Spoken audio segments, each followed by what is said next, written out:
अस्सलाम वालेकुम व्यूअर्स, कैसे हैं आप सब। उम्मीद करती हूँ आप सब खैरियत से होंगे। Welcome to Madiha facts. आज मैं आप लोगों के लिए एक नई वीडियो के साथ फिर से हाजिर हुई हूँ।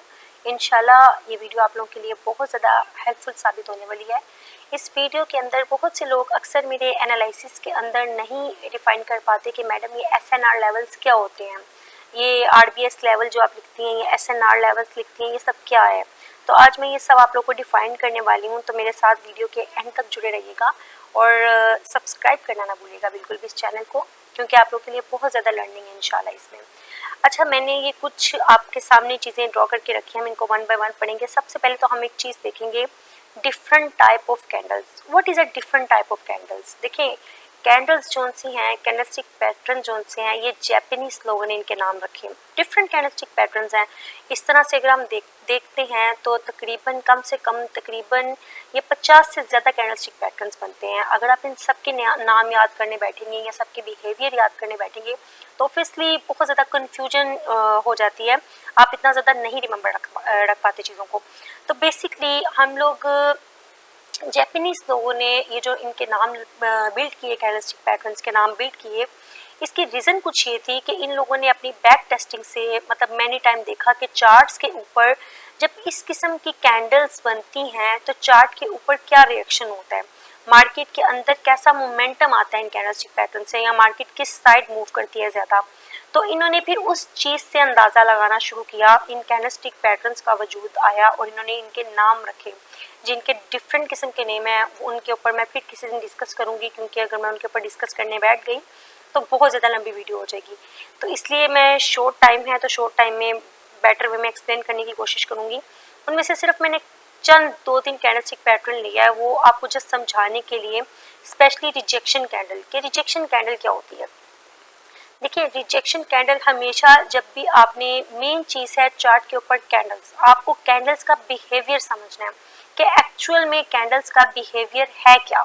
ठीक है, चार्ट के ऊपर कैंडल्स किस तरह से बिहेव कर रही हैं। ठीक है, अब देखिए ये एक कैंडल है। अब इस कैंडल के अंदर क्या इंडिकेट है, इस कैंडल के अंदर इंडिकेशन ये है कि बायर्स सारा दिन मार्केट में क्या रहे। अब देखिए, कैंडल की ओपनिंग और क्लोजिंग तो आप सबको पता होगी कि बाय की कैंडल की ओपनिंग हमेशा नीचे से होती है और ये ऊपर जाके क्लोज होती है, और जो सेल की कैंडल है वो हमेशा ऊपर से क्लोज होके हमेशा ऊपर से ओपन होती है और हमेशा नीचे जाके क्लोज होती है। अब कोई भी कैंडल है उसकी थ्योरी क्या है, उसकी थ्योरी ये है कि अगर बिल्फर्स मार्केट क्या हुई, बुलिश थी मार्केट। ठीक है, मार्केट बुलिश थी, स्ट्रॉन्ग बुलिश थी।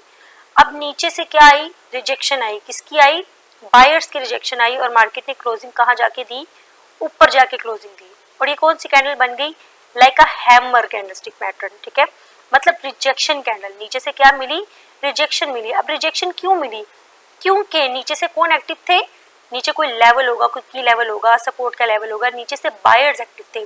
बायर्स ने मार्केट को पुश किया कहाँ, ऊपर की तरफ। ठीक है, तो मार्केट में सारा दिन यहाँ पे कौन, इस कैंडल से, इस कैंडल के बिहेवियर से हमें क्या पता चलता है कि यहाँ पे सारा दिन, अगर ये एक दिन की कैंडल है तो यहाँ पे कौन हैवी रहे हैं मार्केट में, बायर्स एक्टिव रहे हैं। ठीक है, अगर ये कैंडल है तो ये कैंडल आपको इंडिकेट करती है कि मार्केट कौन सी थी, सारा दिन क्या रही। मतलब यहाँ से अगर कैंडल ओपन हुई, ऊपर गई, फिर नीचे आके मिड में क्लोजिंग दे दी। देखिए, कैंडल की ओपन, कैंडल की क्लोजिंग, कैंडल की वीक, कैंडल की रिजेक्शन, कैंडल का मोमेंटम, ये सब चीज़ें आप लोगों के लिए बहुत मैटर करती हैं।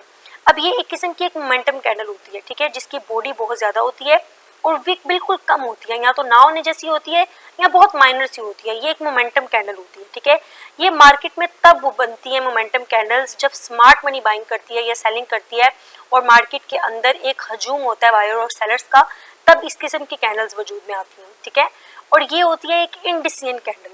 ठीक है, इंडिसियन मतलब जिसमें आप बिल्कुल भी डिसीजन ना ले पा रहे हो कि मार्केट बाय जाएगी या सेल जाएगी। ठीक है, उस टाइम पे आपने देखा होगा कि एक जोन के ऊपर मार्केट एक एक्यूमुलेशन फेज में रहती है, ना मार्केट बाय जा रही होती है ना मार्केट सेल जा रही होती है, और वो एक साइडवेज टाइप की मार्केट हो जाती है जिसमें मार्केट कंसोलिडेशन कर रही होती है कॉन्टिन्यूसली, उसको बोलते हैं इंडिसियन कैंडल। अब ये तो कैंडलस्टिक पैटर्न थे और इनको आपको इन कैंडल्स को समझाने का मकसद ये था, हमेशा जब भी हमने किसी कैंडल को फाइंड करना है या किसी कैंडल की एक्यूरेसी देखनी है तो एक बात हमेशा आपने याद रखनी है कि हमने उसको सपोर्ट और रेजिस्टेंस या किसी अच्छे लेवल पे देखना है, किसी की लेवल के ऊपर देखना है। वैसे तो ये कैंडल्स आपको जगह जगह बनती हुई नजर आएंगी, लेकिन वो हमारे लिए मैटर नहीं करती। हमारे लिए जो चीज मैटर करती है इनका बिहेवियर, और नीचे ये लेवल कौन सा है, की लेवल है, इसके ऊपर की लेवल है, इनके नीचे की लेवल है, और ये किस जगह पे बन रही है, किस एरिया पे बन रही है। तो हम लोगों के लिए क्या मैटर करता है, कैंडल्स का बिहेवियर मैटर करता है। सेकेंड बात, अब मैंने यहाँ पे अगर आप ये मेरा एक मॉडल देखें, अब मैंने यहाँ पे एक रेजिस्टेंस और सपोर्ट का एरिया बनाया हुआ है, ठीक है। ये रेजिस्टेंस का एरिया है, ये सपोर्ट का एरिया है। मार्केट सपोर्ट से उठी, रेजिस्टेंस तक गई, रेजिस्टेंस से उसको क्या मिली, रेजिस्ट मिली, इनकार मिला, ठीक है। मार्केट वहां से गिरी, वापस कहाँ आके स्टे किया, अपनी जगह पर, अपने जोन पर, अपनी सपोर्ट पर। अब देखिए, जब भी मार्केट किसी रेजिस्टेंस के लेवल को ब्रेक करती है, अब रेजिस्टेंस किसका जोन है, सेलर्स का जोन है, और कोई भी जोन अपना इतनी आसानी से ब्रेक नहीं करने देता, ठीक है। अब ये रेजिस्टेंस का लेवल जब ब्रेक हुआ, इट मींस यहाँ पे कौन हैवी थे, बायर्स हैवी थे, बायर्स एक्टिव थे। इन्होंने सेलर्स के इस लेवल को क्या किया, ब्रेक किया। अब जारी बात है अगर कोई किसी लेवल को ब्रेक करता है तो जारी बात है वो उसकी जगह है, उसका एरिया है, उसका जोन है, तो वापस हमें जब मार्केट वहां पे घूम के आएगी, रीटेस्ट करके आएगी, तो हमें वहां से क्या मिलेगी, बाइंग मिलेगी। बिल्कुल इसी तरह जब ये एक रेजिस्टेंस का एरिया था, ये पहले एक सपोर्ट थी, ठीक है। अब जब मार्केट ने इस सपोर्ट को ब्रेक किया तो वापस वहां से क्या मिली, सेलिंग मिली, क्योंकि वो सपोर्ट कन्वर्ट होगी रेजिस्टेंस में। तो इसको बोलते हैं resistance become support and support become resistance. ये लेवल होते हैं रेजिस्टेंस बिकम सपोर्ट, जो मैं अपने उसके ऊपर लिखे होते हैं मैंने आरबीएस लेवल मतलब SNR levels, resistance become support के लेवल्स। ये देखें, ये मैंने एक सपोर्ट बिकम रेजिस्टेंस ड्रॉ करके रखी हुई है।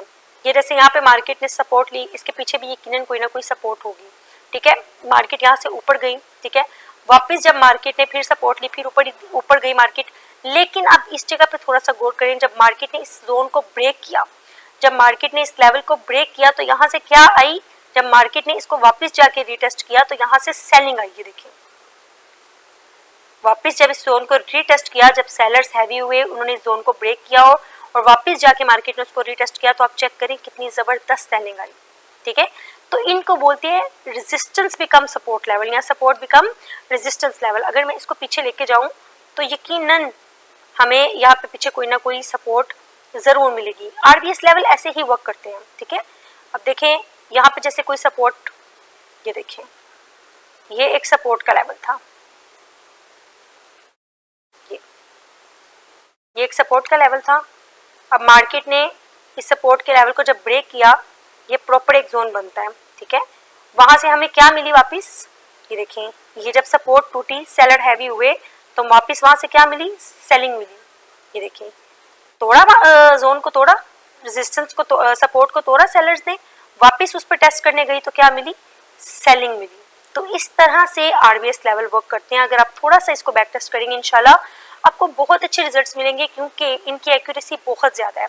और ये मार्केट में इसकी एक्यूरेसी अगर मैं आप लोगों को अपनी बैक टेस्टिंग के हवाले से बताऊं तो 100 में से 95 इसकी एक्यूरेसी है। जो भी लोग मेरे इस पढ़ाने के स्टाइल से, या उनको किसी भी किस्म का कोई प्रॉब्लम हो, या मुझसे कोई चीज़ डिस्कस कर रहे हो, या उनको कोई चीज़ समझ ना आती हो, वो कमेंट बॉक्स में लिखिए। मैं नेक्स्ट टाइम ज़रूर उस चीज़ का ख्याल रखूँगी कि मैं आप लोगों के लिए एक अच्छी सी एक और मज़ीद लर्निंग वीडियो लेके आऊँ। और आप लोग जिस टॉपिक पे चाहते हैं कि लर्निंग वीडियो बननी चाहिए, आप उस टॉपिक को डिस्क्रिप्शन में नीचे कमेंट्स में मेंशन कर दें, और मेरा लिंक मेंशन है नीचे। जो लोग ज्वाइन करना चाहते हैं वो बिल्कुल मेरा ब्रोकर भी ज्वाइन कर सकते हैं, मेरे लिंक से भी ज्वाइन कर सकते हैं, बिल्कुल फ्री ऑफ कॉस्ट है, और मेरी कम्युनिटी भी ज्वाइन कर सकते हैं। Thank you so much.